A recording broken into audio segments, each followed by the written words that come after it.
Excel программасында кірістірілген функциялардың бірнеше категориялары бар екенін білесіздер. Кірістірілген функциялардың жиі қолданылатын түрлеріне математикалық, мәтіндік және логикалық функциялар жатады. Бүгінгі сабақта біздер осы мәтіндік функциялар және логикалық функциялармен жұмыс жасайтын боламыз. Олай болса, ең бірінші біздегі функция бұл строчный функциясы.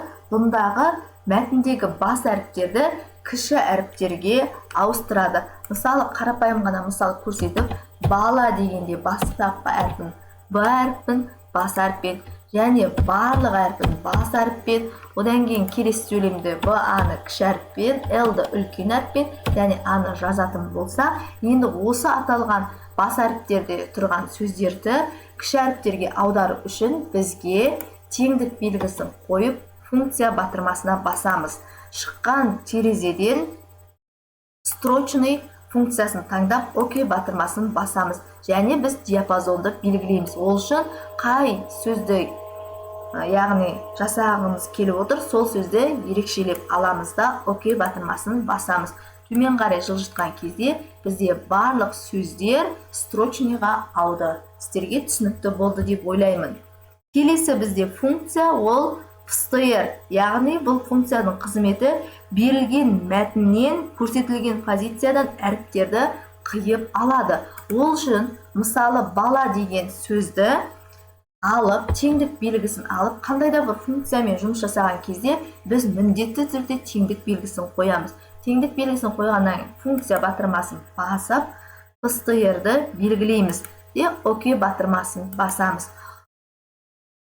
Белгілегіміз келіп отырған сөзді ерекшелейміз, яғни бізде қай әріпті қиып алғымыз келеді. Мысалы, үшінші әріпті қиып алғымыз келсе, үшінші әріп, және бір әріп па үшінші әріпті қиып алғаннан кейін бір әріп қиып алғымыз келсе, бір әріп, немесе екі әріп қиып алғымыз келсе, мына жерде екі деп жазатын боламыз. ОК батырмасын басқан кезде міне бізде көрсетті, үшінші әріп бізде L әріпін қиып алдық. Келесі бізде үшінші функция бұл заменить функциясы. Заменить функциясының қызметі, яғни бір сөзді екінші сөзге ауыстыру. Ол үшін біз қарапайым қана Алматы, Әсем қала деп жазайық. Алматы, Әсем қала. Сөз жазылғаннан кейін, енді осы Алматы сөзін Астана сөзіне ауыстыру үшін біз тағы да теңдік белгісін қойып, функция батырмасын басып, заменить функциясын белгілейміз де ОК батырмасын басамыз. Және бізде старый текстті белгілейміз. Одан кейін начальный позиция бізде бірінші сөзді аламыз. Және оның Алматы сөзінде бізде 6 әріп бар, сондықтан 6 дейміз. Және оны Астана сөзіне аудару үшін біз мына жерге Астана деп жазатын боламыз. Астана. ОК батырмасын басқан кезде міне біздің Алматы Әсем қаламыз дағы Алматы сөзді Астана сөзіне ауды. Келесі біздегі сөз ол DLSTR, яғни мәтіндік жолдағы символдар санын анықтайды. Мысалы, Астана Әсем қала деген сөзде қанша символ бар екен анықтау үшін бірінші теңдік белгісін белгілейміз, және функция батырмасын басып, осының ішінен біз DLSTR функциясын белгілеп, ОК батырмасын басамыз.